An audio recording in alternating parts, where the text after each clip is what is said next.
Thanksgiving dinner at the Morrison family estate was always an exercise in endurance, but this year felt particularly brutal.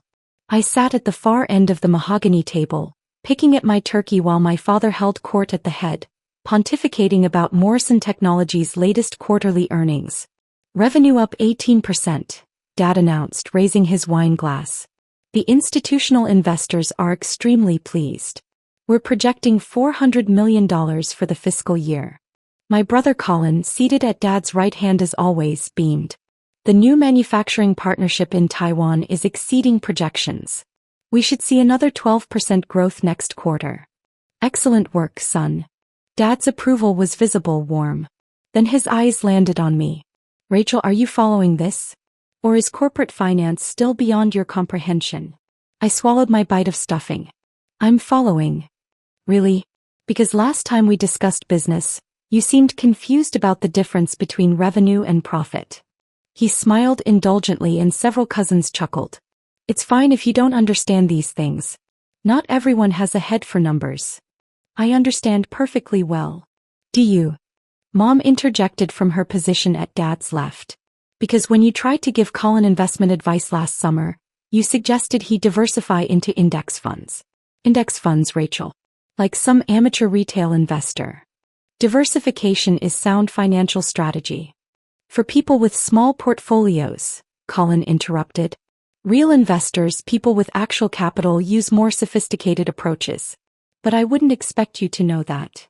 My sister Lauren, home from her executive position in New York, added helpfully, Rachel, there's no shame in not understanding high finance.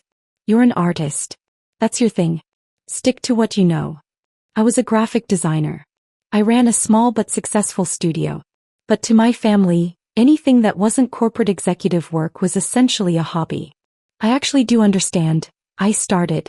Sweetheart, Dad said, his tone dripping with condescension, you make a decent living with your little design business. That's wonderful. But please don't pretend to understand real business. Morrison Technologies operates at a level that requires years of experience and education to comprehend. I went to Wharton, Dad. Same as Colin. Yes, and then you chose to waste that education on graphic design instead of joining the family business. He sighed dramatically. Your choice, of course. But it does mean you're too far removed from serious finance to contribute meaningfully to these discussions. My Uncle Richard spoke up from across the table.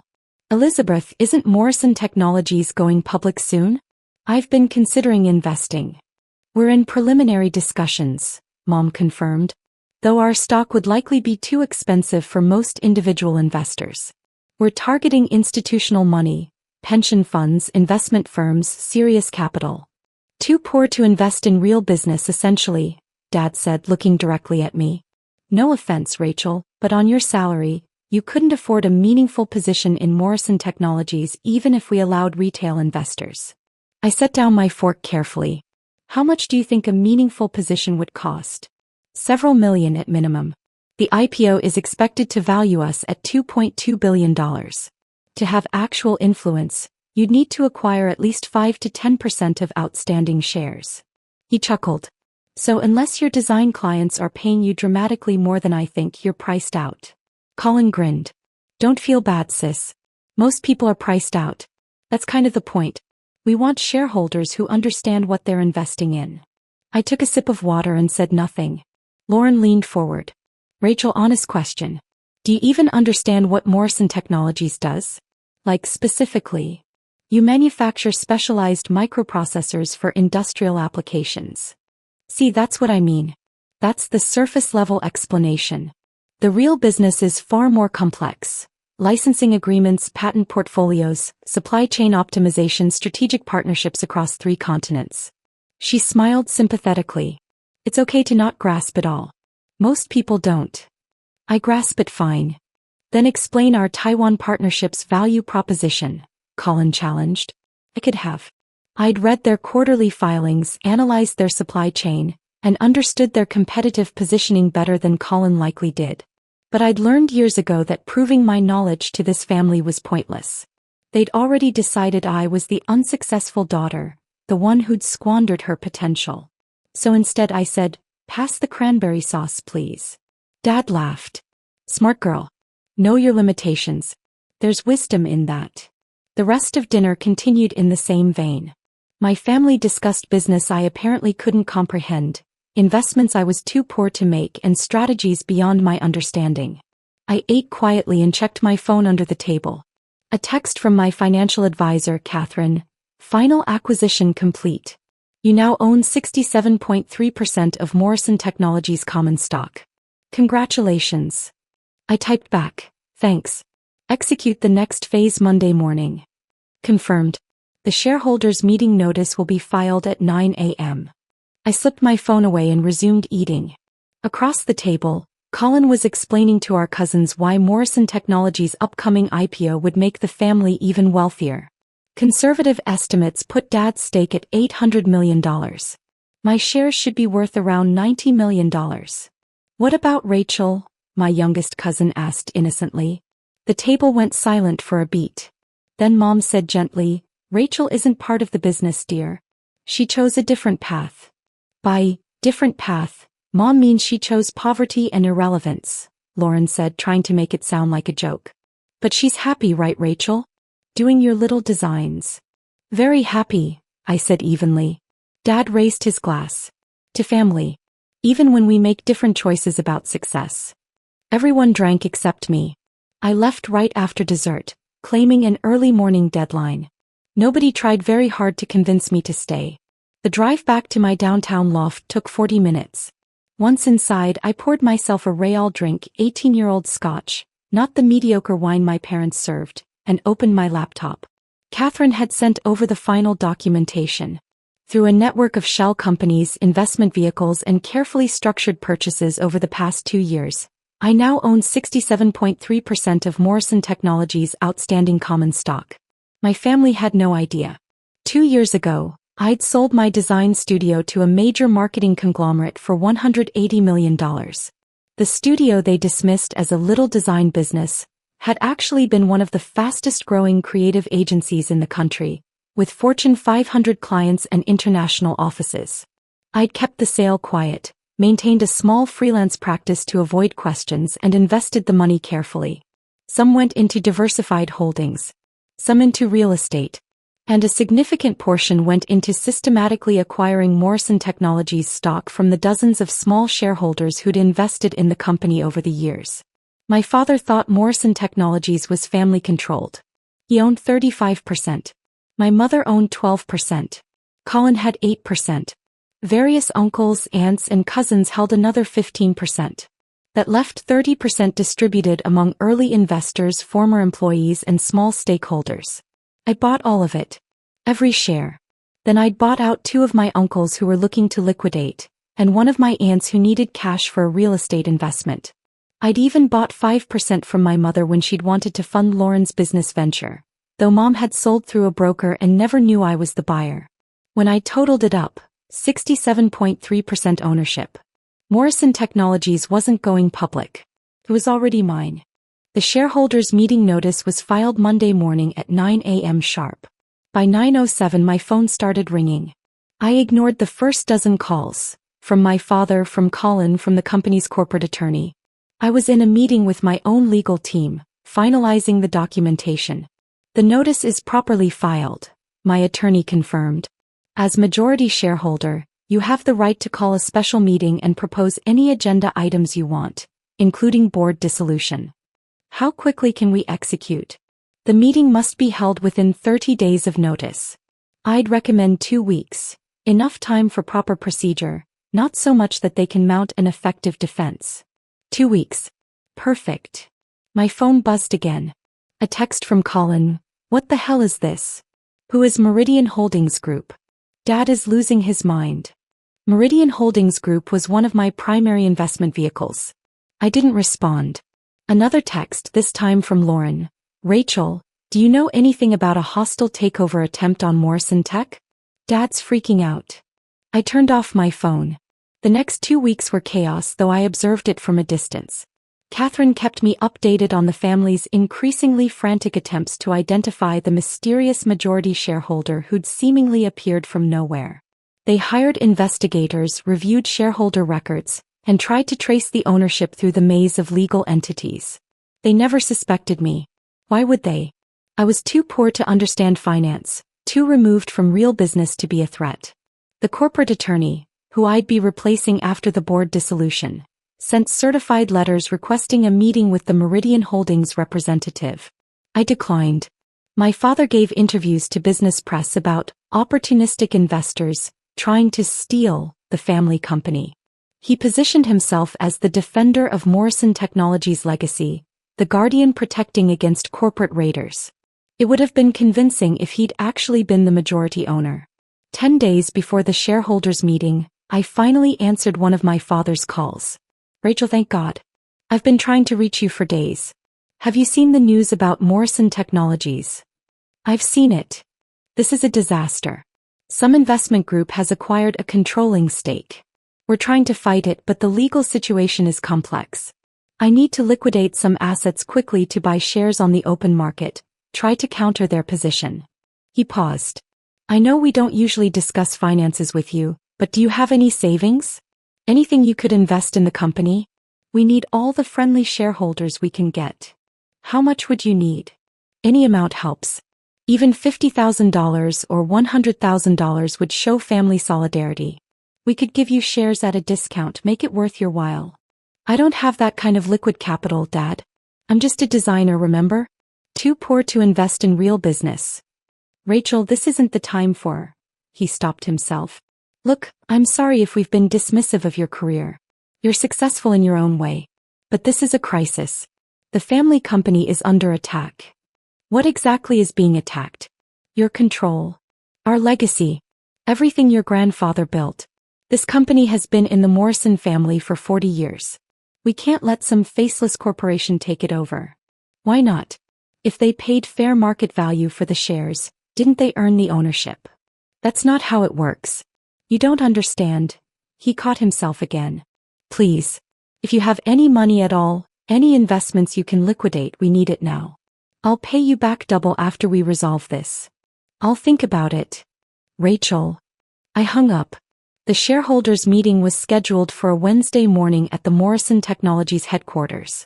I arrived 30 minutes early, dressed in a sharp navy suit I'd purchased specifically for the occasion.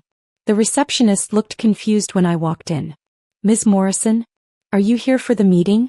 I don't have you on the attendee list. I'm representing Meridian Holdings Group. Her eyes widened. Oh. I'll let them know you're here. I waited in the lobby, watching through the glass walls as the conference room filled with confused-looking board members. My father stood at the head of the table, looking older than I remembered, his face drawn with stress. Colin sat beside him, frantically typing on his laptop. Mom was there too, along with several uncles, the corporate attorney, and a few executives I recognized from company photos. At exactly 10 a.m. I walked into the conference room. My father glanced up, annoyed. Rachel, this is a closed shareholders meeting. You need to... He stopped mid-sentence as recognition hit. What are you doing here? I set my briefcase on the table and pulled out a folder. I'm here as the representative of Meridian Holdings Group, the majority shareholder. The room went absolutely silent. Colin found his voice first. That's not funny, Rachel. It's not a joke. I slid the folder across the table to the corporate attorney. Complete documentation of share ownership.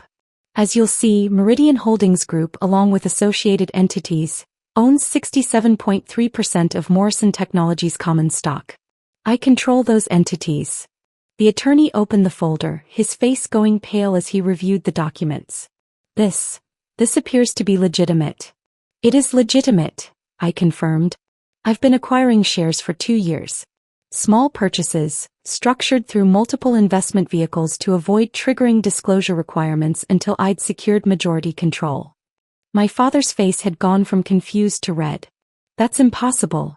You don't have that kind of money. Where would you even? I sold my design studio 2 years ago.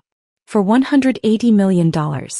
I've been investing the proceeds strategically. You sold what? Mom's voice was faint. Your little design business was worth $180 million? It wasn't a little business. It was a highly successful agency with international operations and Fortune 500 clients. But you never asked about it beyond the condescending questions, so you never learned the details. Lauren shook her head. This is insane. Even if you sold a company for that much, you'd have spent it by now. Nobody just sits on that kind of cash. I didn't sit on it. I invested it. Index funds, real estate, emerging markets, and a controlling stake in Morrison Technologies. I looked at Colin. You know, the kind of diversification strategy you mocked me for suggesting. It works quite well. The corporate attorney was still reviewing documents, checking them against shareholder records on his laptop. Ms. Morrison, this ownership appears to be legitimate, but there are procedures for these kinds of transitions. You can't just. Actually, I can. As majority shareholder, I've called this meeting to propose immediate dissolution of the current board and appointment of a new board of directors. I have sufficient votes to pass this measure unilaterally. This is a hostile takeover, my father shouted, of your own family's company. This is a legitimate exercise of shareholder rights in a company where I own more than 2/3 of outstanding shares. I kept my voice calm. You've spent years telling me I don't understand business. Let me demonstrate how well I understand it. Rachel, please. Mom's voice shook. This is your father's legacy. Your grandfather's company.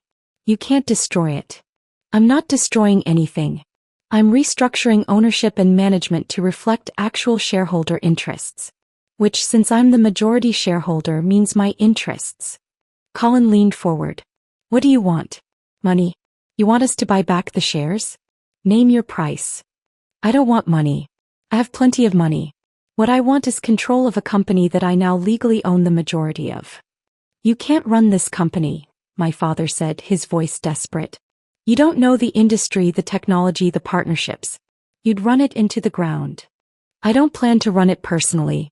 I plan to hire qualified management, which may or may not include current family members, depending on their competence and attitude. Their attitude? Lauren's voice rose. This is about revenge? Because we hurt your feelings at Thanksgiving. This is about business. The same business you've spent my entire adult life telling me I'm too stupid and too poor to understand. I opened my briefcase and pulled out more documents. I've conducted a thorough analysis of Morrison Technologies operations. Your Taiwan partnership that Colin is so proud of? It's overpriced and underperforming. We could get better terms elsewhere. Your patent portfolio is strong, but you're underutilizing it. There are licensing opportunities you're not pursuing. And your executive compensation is absurdly high relative to company performance. The room stared at me. So here's what's going to happen, I continued. The board will be dissolved. I'll appoint a new board with independent directors who actually understand corporate governance. We'll hire a consulting firm to review operations and recommend improvements. Executive compensation will be restructured to align with performance. And we'll implement the strategic changes necessary to maximize shareholder value. Which means your value, Colin said bitterly. I own 67.3% of the company. Of course it means my value. That's how ownership works. My father stood abruptly. I won't let you do this. I'll fight this in court. I'll sue for improper acquisition for something. There has to be a legal remedy. The corporate attorney spoke quietly. Mr. Morrison, if these documents are legitimate, and they appear to be, she has the legal right to do everything she's proposing. Majority shareholders have significant authority in private companies. Then we'll go public. We'll dilute her shares by issuing new stock to institutional investors. You can't go public without board approval, I pointed out. And in about 10 minutes there won't be a board. Just me as majority shareholder, appointing new directors who will follow my strategic direction. Mom was crying now, quiet tears running down her face. Rachel, how can you do this to your own family? How could you spend 30 years treating me like I was too incompetent to understand the business you worked in? How could you mock my career, dismiss my education, and exclude me from every meaningful family discussion about the company? Kept my voice level. This isn't revenge, Mom. This is correction. You all made assumptions about my capabilities and my resources. Those assumptions were wrong. So you're punishing us, Colin said. I'm exercising my rights as majority shareholder. If that feels like punishment, maybe examine why you find it so threatening to have me in control. My Uncle Richard cleared his throat. Rachel, I sold you shares. Through a broker about 18 months ago. I didn't know it was you buying. I know. If I'd known, you would have refused to sell, or you would have charged me more, or you would have warned Dad. I smiled slightly. That's exactly why I didn't tell you. The vote was a formality. With 67.3% ownership, the outcome was predetermined. The board was dissolved. I appointed 5 new directors, 3 independent experts in technology manufacturing, 1 financial analyst, and myself. The meeting adjourned in stunned silence. As people filed out, my father approached me alone. The anger had drained from his face, replaced by something that looked like exhaustion. I underestimated you, he said quietly. Yes. Your mother and I thought we were motivating you, pushing you to succeed by pointing out your shortcomings. You were telling me I was incompetent. There's a difference. He nodded slowly. I see that now. Too late, but I see it. He looked at me with something that might have been respect. What happens now? To me, to the company? That depends. Are you actually competent at running Morrison Technologies, or have you been coasting on the infrastructure my grandfather built? His jaw tightened. I've grown this company 300% since I took over. In a market that grew 400%. You've actually underperformed your competitors. I'd done the research. But you're not incompetent, just complacent, and surrounded by yes-men who don't challenge your assumptions. Like my son. Colin has potential. He's smart, he understands the technology. But he's more interested in appearing successful than in doing the work of actually being successful. I softened slightly. He learned that from watching you. My father absorbed that. Are you firing me? I'm restructuring your role. You'll report to the new CEO. I'm hiring someone with actual expertise in scaling manufacturing companies. Your compensation will be tied to performance metrics, not just revenue. And you'll have oversight, people who will question your decisions and push back when you're wrong. That sounds like a demotion. It sounds like accountability. Something this company has lacked. He studied me for a long moment. You really did understand everything we discussed at Thanksgiving. The Taiwan partnership, the financial structures, all of it. I have an MBA from Wharton and 2 years of systematic research into your company. Of course I understood it. But you let us mock you. You didn't defend yourself. I was gathering information.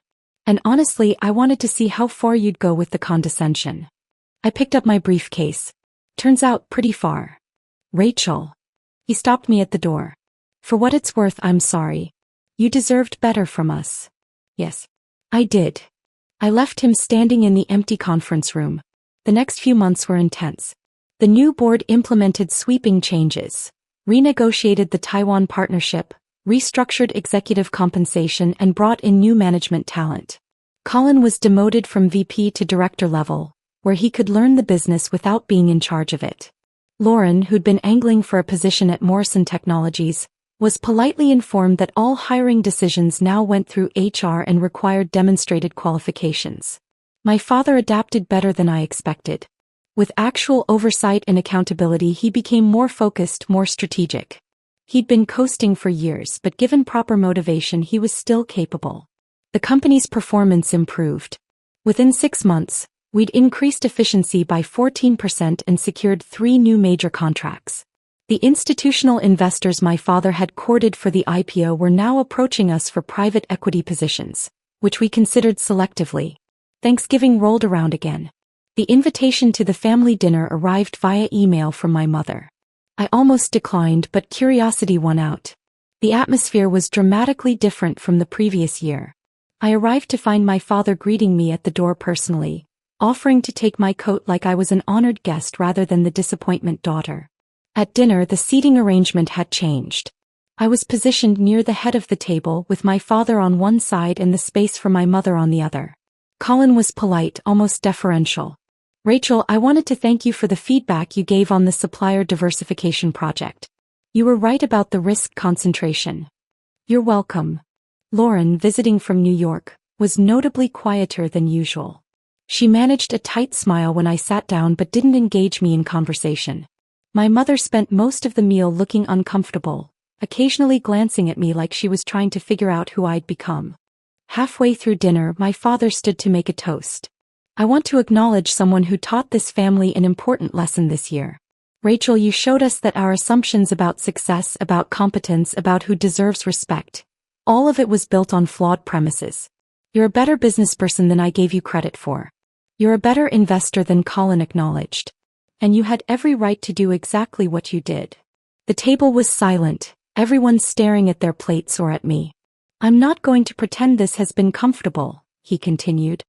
Having my daughter take control of my company because I underestimated her is humbling, to say the least. But Morrison Technologies is performing better than it has in years, and that's because you brought accountability and expertise that we were lacking. He raised his glass. To Rachel, who proved that sometimes the person we dismiss is the person we should have been listening to all along. It wasn't quite an apology, but it was something. People drank, though the atmosphere remained awkward. After dinner, my mother pulled me aside in the kitchen. Rachel, I need to say something. Okay. I was a terrible mother to you. Not in dramatic ways, but in constant small ways. I made you feel less than, unimportant, incapable. And I did it because... He paused, searching for words. Because it was easier than acknowledging that you'd chosen a different path and succeeded on your own terms. I couldn't handle that you didn't need the family business, didn't need our approval, didn't need anything from us. You're right. I'm sorry. Genuinely, deeply sorry. I don't expect you to forgive me, but I wanted you to know that I see what I did wrong. I looked at my mother, at the woman who'd spent 30 years making me feel inadequate, and felt something shift. Not forgiveness, not yet. But maybe the beginning of it. Thank you for saying that. Can we try again? Not go back to how things were, but build something new. Maybe. I don't know yet. She nodded. That's fair. Colin found me before I left. Hey, can we talk for a minute? We stepped out onto the back patio where the November air was sharp and cold. I was an ass to you, he said bluntly. For years. I enjoyed feeling superior, smarter, more successful. And when you turned out to actually be all those things, I couldn't handle it. No, you couldn't. I'm trying to learn. The new role you put me in, it's humbling. I thought I knew the business, but I was really just coasting on Dad's authority. Having to actually prove myself, justify my decisions, work without the family name protecting me, it's hard. That's kind of the point. I know. And I'm grateful for it, even though it sucks. He smiled ruefully. You're a better sibling than I deserve. You could have fired me entirely. Instead, you gave me a chance to actually learn the business. You're smart, Colin. You just needed accountability. Yeah. I'm getting that now. He paused. For what it's worth, I'm proud of you. What you built with your design studio, what you did with Morrison Technologies. It's impressive. I should have said that years ago. Yes. You should have. I drove home that night feeling lighter than I had in years. The family wasn't fixed. Years of dysfunction don't resolve in one dinner. But something had shifted. They'd been forced to see me clearly, and while the process had been painful for everyone, it had been necessary. Morrison Technologies thrived under the new management structure. Within 2 years, we doubled revenue and secured our position as one of the leading specialized processor manufacturers in North America. The stock I'd acquired for roughly $340 million was now worth over $800 million.